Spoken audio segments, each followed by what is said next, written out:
I mean, if you sell yourself very well to me, I would even have to ask myself the question, and you are really a contract staff? I mean, because your response will seem like, oh, you are a full staff. I mean, contract staff, full-time staff, it's just the terms of employment that really differs. I don't think that the level of experience or exposure is actually different. Um, so someone says that why is NYT not converted to full-time staff? So I would share a personal experience, right, with an NYC intern. Typically, one would say that someone that has gone through the system is a better fit than somebody who you will have to train newly. Um, for me, what I would like to give to us is the fact that when you are doing your internship, one of the most important things is to be diligent to your work, diligent to your responsibilities, whatever is assigned to you.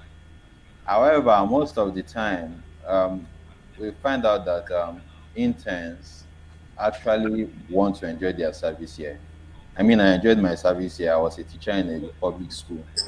Yeah, I went to school only on Tuesdays, right? And I spent the rest of the NYC here. Like coming to the Big Four, there's every possibility that you might have to work like an actual staff, even though you're an intern. So what happens is that most times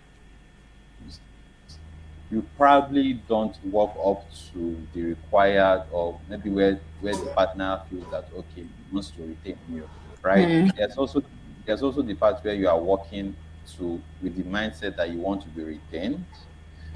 There's also the business case wherein one is the unit you are needs a staff. For example, one of my interns interned in the external audit division. When he finished NYC, he wasn't confirmed in the external audit line of service. However, for the internal audit, they needed contract staffs, and he was offered a 3 months contract. Right? So business case is always something that we should consider. And at the top of it all, I believe that relationship you build with those. I mean, relationship doesn't mean politics, right? I'm not trying to say that there's politics in the big four. However, when you work with someone and someone is able to trust you with responsibilities, then the person is able to vouch for you that even if this business does not need an additional hand, this person is someone that we must retain. So why is the person not retained? Business case and the person's experience during the NLP. So that's my All right, thank you, sir. Thank you so much. So, sir, I have a question that I think most people have been asking. They've been okay. asking that is it only through audit and tax, like for experience hire? Okay, let me first ask number one: how do experience hire enter, and how do experience hires? Is it only audit and tax you take? Like, let me use myself as an example. I have only accounting experience. I've never really worked in an audit firm, like do major audit engagements. So if I don't have audit or tax experience, so I cannot, can I still apply to Big Four as an experienced hire, basically?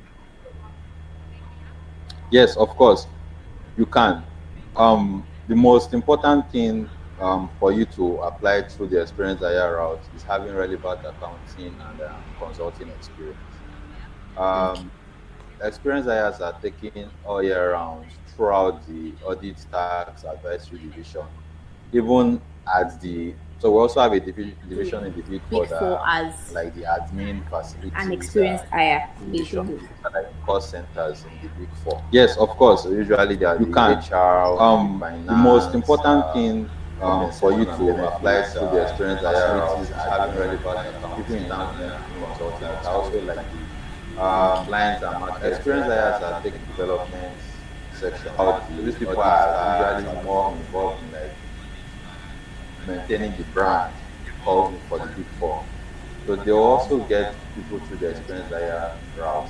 What is most important is that you need at least, if you are coming from um, similar big four, I mean, or even if you are coming from the other audit firms like Tedabo, Mazars, Mazars. yes, you would need at least 2 years relevant experience. I mean, so this way, your number of years of experience you have in the other big fours would determine what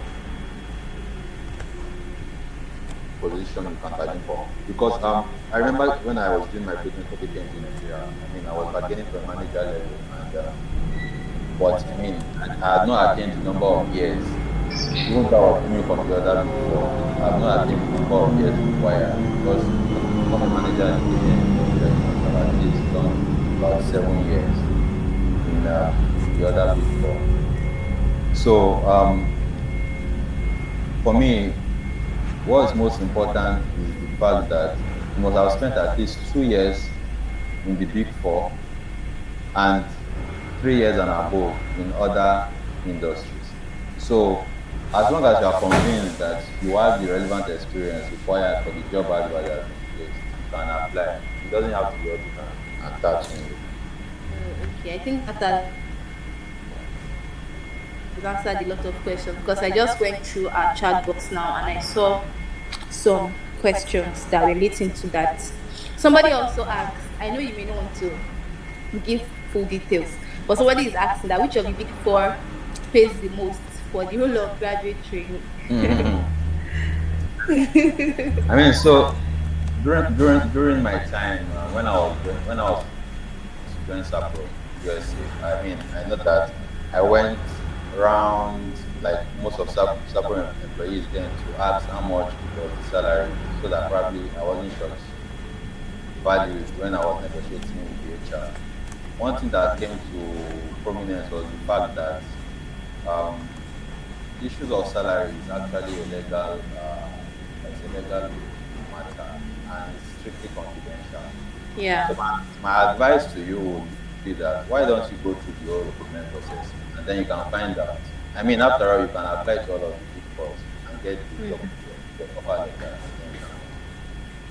Okay. Thank you very much, sir. Yeah. So, somebody is asking that, okay, is the big four for only the chartered accountants? How about a graduate who is just starting ICANN? Okay. So for the big four, what is most important is to have a first degree in whatever field. We are going to train you. I mean, well, someone will say that, oh, I have a first degree in economics, and so this is similar to accounting. But economics is not accounting. Accounting is a bit involved. All right. So what you need to enter into the big four is to have a first degree in any field and have a second class offer in any field. I know someone is going to ask me that I've been saying first degree. What about HND? To the most recent of my knowledge, I've not heard any big four take the HND people. However, in PwC, there's a separate arrangement with Yabatech where they have people come to do their 1 year, maybe this internship that they have after working their HND. So I don't think that's still a route for people to enter into the big four fully because they're also interns at that time. So you need your first degree in any field, and it's second class offer. Yes, thank you so much, sir. So somebody is also asking that can someone who did not study accounting get into the big four? Okay, I think I know of a friend that studied either microbiology or biochemistry or something. Then the person is in big four right now. So what would you have to say to that? I mean, to get into the big four, I say my friend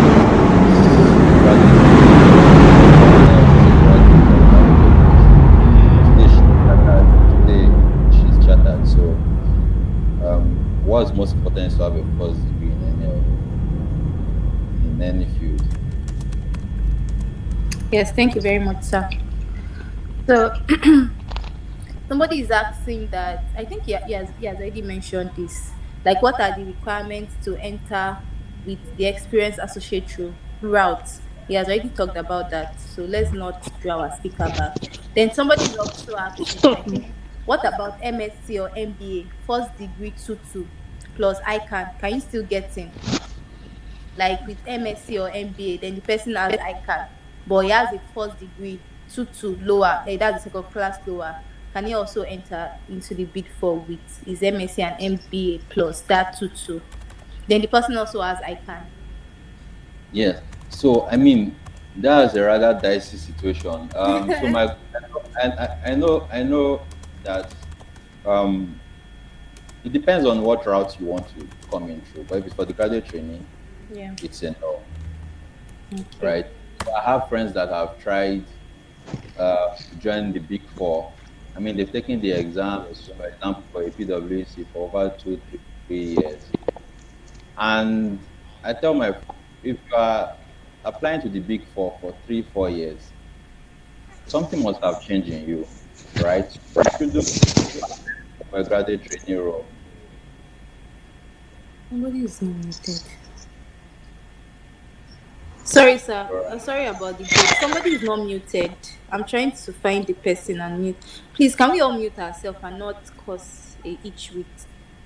Okay, I've found the person. All right, you can Okay, proceed, so sir. for for the entry level, the answer is no. However, like I tell people, it's not like it's. I mean, it's just a knowledge that I believe we should make use of. If you are not able to enter the associate level, you should be able to enter the experience higher level. I give myself as an example. I didn't get into KPMG at the associate level in 2018, but today I entered KPMG at the experience associate level, right? Mm, So if you are having all of those degrees, I also believe that you should have work experience alongside so that you're able to mm. experience higher. And I think you stand a chance with experience higher and those your degrees. Okay. Yes, thank you so much, sir. Because I keep seeing like the same question. I don't know if you want to go back. So people, like three people have been asking now, like, what's the recruitment process for experienced associates or experienced hire at the Big Four? Though you've already mentioned it, I think people just want a more practical perspective to it. Like, for instance, you can just give like a case study on how people can go through that. Okay. So typically, unlike the associate level or entry level where you have a defined period where recruitment is usually advertised, the experience IRO usually comes up all through the year on a need by need basis. I mean, we have the recent gap pass wahala that is going around, and so there are roles that need to be filled up. So one thing you have to make your friend is the these big fours as well as the LinkedIn pages of these big fours. And also, I know we are in a world where everybody is connected. People usually would advertise or post an opportunity on LinkedIn. You would usually see probably a mail where you should send a CV to that there's an opening, right? So I think that what is most important is to ensure that you are always in search for any job opportunity that opens up. So for me, through my experience, what I would usually do is to, I mean, send cold mail to probably the head of HR of the Big Four. And a cold mail is a mail where you are sending in your CV, requesting for a position for an experienced hire role, even though there are no adverts at that time. Typically, what the Big Fours do is that they have like a bank of CVs. Here, all the CVs that have come through would be put together. And say, for example, now, I mean, there was a time in one of the Big Fours where everyone on a particular role resigned, like at the same time. Wow. So you can imagine that at that point they will need to fill up those positions. And so if I have your CV already in my CV bank, I would then readily access your CV. So sometimes for the experience IR roles, you you find out that there's probably no like timeline for when the recruitment will be completed.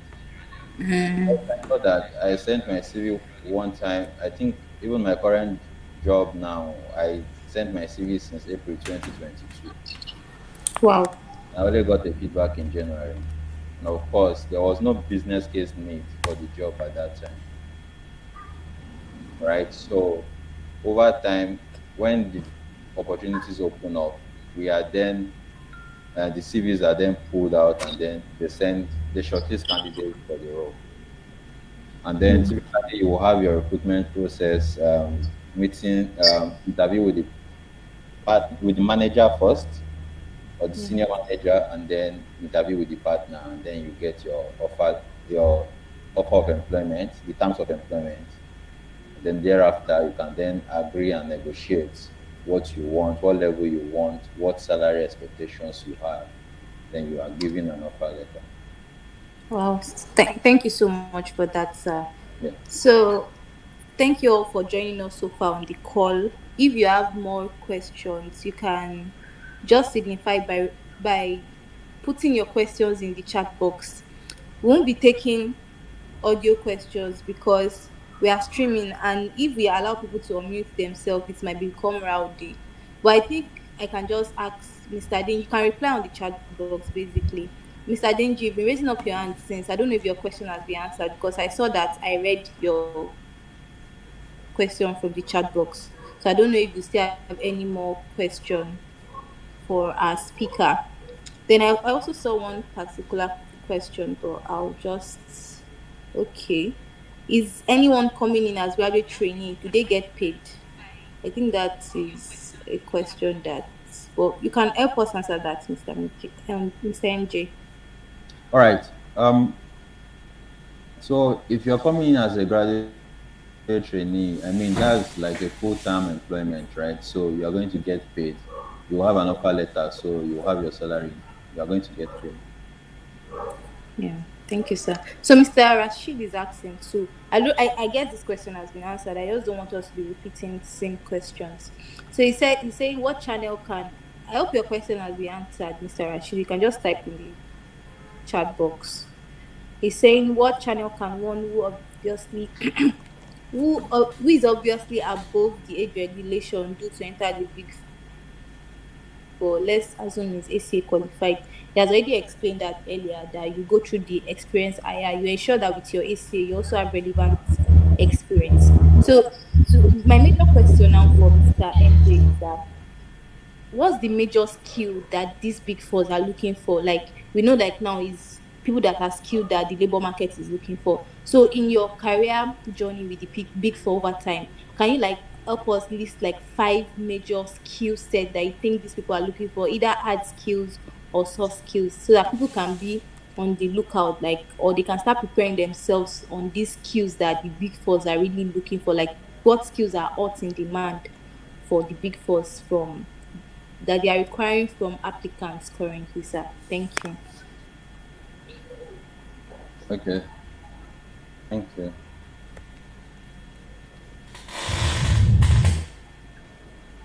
So I mean, for me, from my experience so far, I think that across varying levels, for example, for your graduate associate level, typically at that point you don't have relevant work experience, right? And so we want to be able to see the fact that you have at least some level of leadership skills. I mean, even if you are the group leader or you are a team member in your class project, it's also a team. You've been part of a team that way. I remember I remember my interview with PwC in 2018. Um, One of the things for me was, I mean, that time where I think Nairaland was really popular at that time. I don't know if it's still popular now, where if you are going for an interview, You go and post it there. you can post it there and then people are giving you their experience to say, okay, uh, try to make sure you are the one that leads the group presentation. try to make sure that you are communicating or you talk. Mm. Yeah, so I mean, the most important thing in the Big Four so far from my various interview experiences is the fact that you must be, number one, most importantly, you must be a team player. Go on. Go on. You must have been with a team, you must have been able to work with a team. And like I said, a team need not be work team. You can also be a member of a team at church, you can be a member of a team at a social club. What's most important is the fact that you need to know how much of team spirit you have, how much of a team player that you are. You also have to be able to show your leadership potential. I mean, typically you have questions that so when you go for an interview, you are asked to use the STAR approach to answer behavioral questions, which is the situation, the task, the action, and then the results, right? Yeah. And then people sometimes cram situations that did not exist,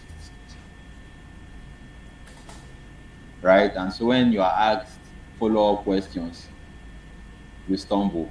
I think one of the most important thing for the Big Four is the fact that even if you don't have relevant experience as a leader or in leadership position, we would like to see how much um, potentials you have if you are given an opportunity to be in a leadership position. I think that's point number two. Um, you, for me, the other point would then also be that you have to be able to show independence. What we expect in the Big Four is that we are recruiting the best and the brightest, and for you to be called the best and the brightest, you must. I mean, every day at work. I remember my first year at work with PwC. I felt yes, of course, I scaled through the interview. I was given an offer. Well, I'm the best. But sometimes when you go to work every day and interact with your colleagues, you probably hear somebody telling you he was the best graduating in his school, he's an icon prize winner, or something, right? So you need to build the confidence in yourself, regardless of what competition you have amongst your peers and those above you. You must be confident in your ability. You must be sure that you can be independent, you can stand on your own in situations that come up during the work environment. Um, the most important point would really be the fact that you must be uh, sound technically. I mean, you must be smart. They say you must be able to work smart, you must be efficient. When I say you must be sound, you have to be efficient. There are a million ways to go to the market. There are a million ways to go to Yaba. You can decide to go through road or fly or be a witch. What's most important is the fact that you must be sound in whatever decision you want to make or whatever decision. What some people said that, oh, it's my first year, I won't be put in decision making positions. Times have changed. I mean, when I look at the associates we have now compared to when I was an, there is nobody to provide coaching per se because of the brain drain that's occurring in the country. So you must prove to your interviewer and subsequently to your employer or your manager on your jobs that you are technically sound. Technical competence is very much important. And I think the most and the last point for me is to say that relationship is key. I know we have a lot of people who says they are introverts. This is not to say that introverts don't stand a chance in the Big Four, but sometimes you would need to speak up because the Big Four promotes for you to speak up. You can't be given a task and because you're a shy person, you are not going to speak up. That would count negatively against you because it's important for you to always leverage on the network in wherever you are. For example, now, if you come in as an experienced hire into one of the Big Fours, I wouldn't expect you to. I mean, we are used to having, so for example, we meet people during induction or during onboarding. We are used to being friends with that group of persons that we met during the training session. To survive in the big four, you need to build relationships. You have to leverage your network of people that have been in the firm already. This is the only way you can actually survive through the transitioning period for yourself. So I believe that these are 5 points what should be working aid for anybody that seeks to join the big four. Wow, thank you so much. So I hope everybody are noting points down. Like, yes, thank you. So Mrs. Deborah also said something because she works with PwC. So she's saying that on skills required, please look out for values of this firm and see how these apply to you as a person. These are the skills needed too as well. So you look out for their values, check what these companies want, like then you ensure that you align them and it's not from Mr. MJ. So somebody is asking that I am an experienced, I am currently at partner interview stage with one of the big fours, and I think they've moved on with others because it's over a month. Is there still any hope for me? Others have gotten medical mails. Do you think they'll still revisit my profile? Mr. MJ said something that he applied for this role he is currently. He did it in April 2022. Probably they picked people they want for the business case they have in question, then they've moved on, and maybe they can pick you later. I think these questions that people always ask is something you can just send a mail to the HR, or you actually had a conversation with the HR during the interview process. You can just ask, wasn't I picked? It's a follow-up question. It's not something, how will Mr. MJ know that you're not picked? You don't know how you perform at the interview. So it's your own question. Like, you had a relationship with the HR, she was sending you mails, you were calling for feedback and everything. Why not call the HR and ask that, okay, what's this? Was I don't think this is a question for our speaker. And I hope you can just send a mail to the HR with regards to that. I think I saw another question too relating to that. Like somebody also said, okay, in exam, I haven't been called for the next step of the interview. Does it take over a year or there's something wrong with my application? I got a message monthly that they will get back to me, but it's already 9 months. Why not send a follow-up mail to the HR and ask? Then if the HR now goes to or something, you know there's an issue. All these HRs of KPMG, you can reach out to them on LinkedIn. So what I do is when you send me a mail and I check your name on the end of the mail, like when you send the mail, I will go and check you out on LinkedIn. Then I can send a message to you on LinkedIn if you will not reply, and let me follow up and all like that. So I don't think these questions are for this, right? So one particular question caught my attention for Mr. MJ. She says, is a graduate trainee restricted to only a unit, or is there exposure to other units slash departments before a person is then permanently assigned to a unit? I think I like that question. That's a good one. Okay. So I will share experiences from my from the firms I've worked with. I know that before now, with PwC, there used to be the rotation around the various audit line of service, audit units. In audit, we have energy and utilities, mining. We have financial services, and we have the consumer market, as well as the risk assurance. Um, so prior to when I joined in 2018, I heard that they used to rotate people across the various units. However, the advisory arm actually rotates people around gives advisory, people and organization, strategy consulting, finance and accounting. So typically, when you are recruited in at your graduate training level, you are recruited into a unit, and that is expected the unit you should be till you decide to leave the firm. However, some people have been fortunate to work on getting area location. So this is not possible. It's all subject to discussions with your managers in your unit. Okay. Thank you, sir.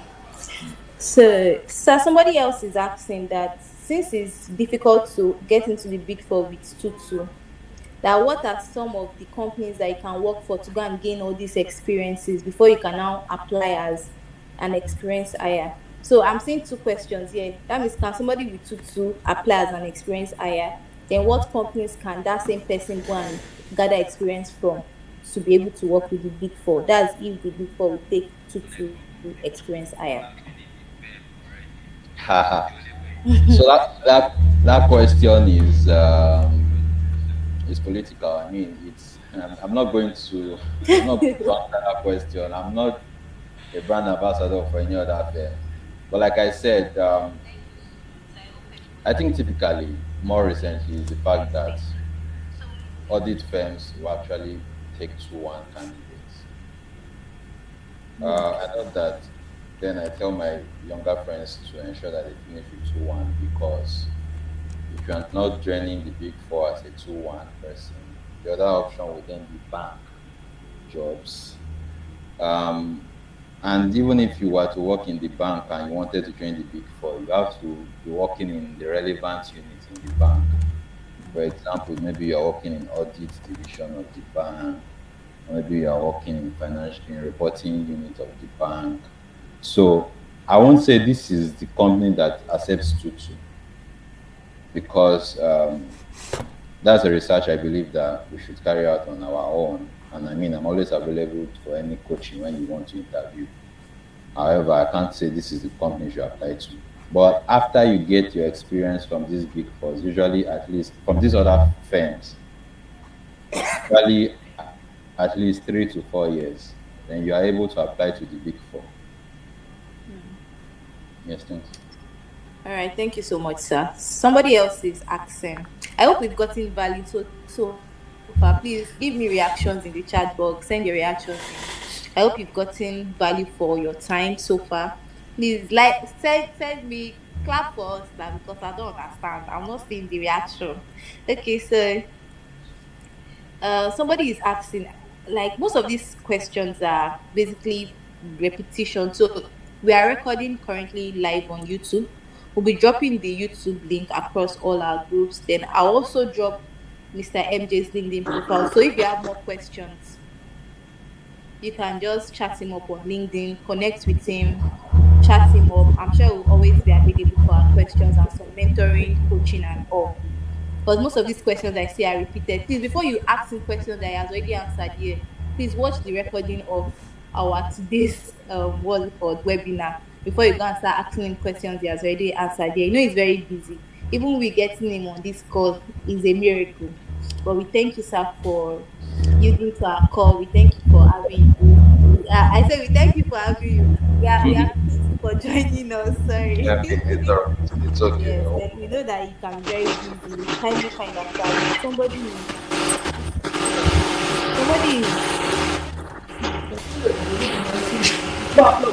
sorry. Okay, I've muted the person. So I'm trying to get MJ's what's it called? I'm trying to get his LinkedIn profile. So do you have any? I also want Miss Deborah to talk like after MJ is done, because she also works with PwC. If she has any closing remarks to for us, like what she thinks we can do better. But I don't know if MJ has any concluding remarks for us, like any advice for us as finance professionals in this century. Like we know AI is disrupting things, cloud data analytics, cloud computing, and the like. So I don't know if you have concluding remarks for us on the future of our career as finance professionals. Yes, thank you so much, accounting job. All. Thank you, Oinda. I see some questions in this chat box. Someone is Okay. asking, how can one get a contract job in the Big Four? Yeah, I omitted that. So sorry. Thank you for noticing that. Okay. Yes. I think there are two I even wanted you to address. That contract, then there was one immediately after the contract, the one of the IT person, the one that was asking that he is an experienced budget analyst too. But first answer this one, sir. I'll read that one next. Okay. to get a contract job in the Big Four, I mean, I think um, I usually tell people that we don't really make use of LinkedIn a lot as we should. Mm. Um, when you are looking for a contract job, what's the most important thing is to reach out to uh, the HR of those companies. Yes. The truth is, I have, I mean, I go through career pages of the Big Four a lot. I hardly see contract jobs being advertised. I mean, recently a contract job opened at KPMG, right? But it wasn't on the career page. It was something that was more like requiring referrals. So most times, you need the power of your LinkedIn to get what you need. All of my Mm. job opportunities really have come from LinkedIn in the last 1 year, about 10 of them, right? And so when anybody asks me any question, I always say, have you optimized your LinkedIn page? I mean, sometimes you see that, oh, you appeared in searches, and what are the searches that people are looking out for? Maybe auditor, Mm. accountant, right? So one of the most important thing is the fact that if you are looking for a job, try to send a cold mail to the HR of various companies. I Mm. think I think now these firms need staff, and so whatever you are looking for, if you send them a cold mail, they will actually send you a response. I know one of my friends sent a cold mail to one of the directors in PwC this last week, and he got a feedback that, oh, currently we are not recruiting, but your profile will be in the pool, and when we need, we'll get across. So what you can always do, just like the person who asked earlier about whether he has been forgotten, you need Yeah. to always send follow-up Yes. mails. No. You need to always send up follow-up mails. And let me tell you the truth, HRs are dealing with a lot of candidate profiles. Mm. It's not like, I mean, as much as you think, oh, you are indispensable because of your performance at the interview, somebody else too is that way. So you need to always follow up and ensure that they that you get a feedback. So how to get a contract job? I mean, just send a mail to the HR. It's not usually advertised per se. Yeah. Yeah. Thank you, sir. Yeah. So I think to add to that, when you keep, it's not as if you're harassing the HRs basically. It's just to keep you at top of mind. So imagine if Mr. MJ was I think recently he was recruiting for a tax role at his company. Then imagine if maybe 1 week I sent him a message, sir, don't forget me. I've already created relationship with him. Oh, it's not as if I'm just badging into his DM. Hi, Mr. MJ, I love your profile. I love what you are doing. If you have any openings, I'm open. You also tell him the value you create. So you're not coming to become a burden to him in his team, basically. So the next week too, I love this post. Maybe put a post out, then you can come and tell him that I love this post. I love, like, or maybe even put out a certification. So you don't need to go on the basis that you are bombarding them with messages of what you want. You too, you can appreciate them. Everybody wants to be loved. They want to feel that you care about them, not just for what you want to get from them, basically. Then once you start reaching out, it will be at the top of your mind. So when the next opening comes, him as the HR will just reach out to you that, I have this opening, can you fit in and all. So you just need to be more strategic with the use of LinkedIn, because I notice most of the people just use LinkedIn to bad into people's DM. I'm looking for a job. No, that's not the way it works. You must prove yourself to be a person of value. That, sir, I'm skilled in this, I can do this, I'm a team player. Like, sell yourself. Don't just go and be begging for a job and be doing as if you need a favor from somebody. Just show that you're a person of value, and if you are joining their team, they are not coming in as a burden, basically. So somebody, that's just an addition to trying to apply. Somebody asked too that he's a budget analyst, that does he have a shot at the Big Four, and he has over 5 years experience as a budget analyst. Okay. So um as long as you're in accounting and finance, you have an opportunity to join into the Big Four. The question would then be, what units do you fit in best? So Right. So a budget analyst, I want to believe, will be somebody that will join the finance and accounting division of advisory. right? So if you want to join the big four, what you should be doing now is, I mean, go to LinkedIn, check people and advisory of these various big fours, shoot your CV to them, To like them. in that said, tell them these are your experiences and these are the skills you possess and your achievements in your 5 years career. So I think that you stand a very good shot in the advisory division of the big four. Yeah. Thank you so much, sir. So somebody is asking that can someone with 5 years work experience in other line, different from accounting, apply for graduate training job in Big Four? I think I want Mr. MD to respond to it because most times I always see people make, I won't say it's a career mistake, like you have over 5 years, 6 years experience, and you now going to start again as a graduate training.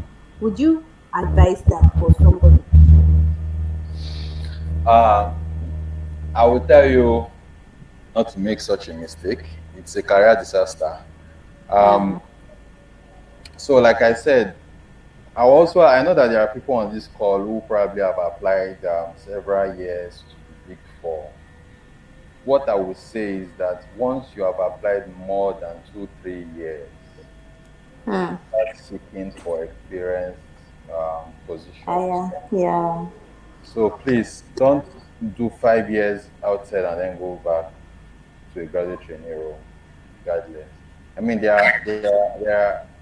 and that's not to say that even if you have a skill outside of accounting, you can't still get an experience IR. Mm. So just ensure that you upskill yourself and try to aim for experience IR. Please don't go back to graduate training role. Thank you so much, sir. Because this also answers the question that somebody else is asking that can an experienced accountant in FCMG cross with Big Four? Mr. MG has already responded to that question at the beginning, so we are not dragging our speaker back. So I'm still trying to go through the current one. Okay, yes, I think I like this one. So this will be our last question for the night. Somebody is asking that what's the procedure to switch from one unit to another unit one prefers in the Big Four? Well, I like these questions because they all speak to me. Hmm. I mean, my assistant manager today in the audit line. I know there was a time I wanted to switch to consulting. There was also another time I wanted to switch to HR, Yeah. but those opportunities did not materialize because of knowledge gap, right? Hmm. So, if you want to switch from, so in the big four, we have what we call client facing and non client facing. We have what we call revenue generating units and cost centers. So, like I mentioned earlier, the cost centers are those people who are like finance, HR. There's in house HR, there's also HR consulting, right? So, in house HR are the ones that do HR roles for the staffs of the big four, while the HR consulting people are those who provide HR advices to clients. So, for example, now you might want to switch between client facing and No. non-client facing.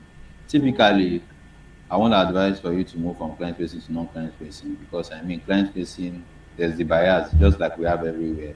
They earn more than non-client facing, right? So, if you want to switch maybe from one client facing to another client facing, what would usually be expected that you have relevant experience, right? So it's line of service. And you feel that okay, you are more inclined to finance and you want to move to finance. First of all, is you can't be a graduate of biology education and say you want to move to finance. So what is your propellant? What is moving you? So in my own case, then when I wanted to move to strategy consulting, they asked me questions around do I have a master's in economics, a master's in finance? Yes, I have it, right? Have you done any data analysis research of recent? So I mean, they will still ask for relevant experience when you want to cross from one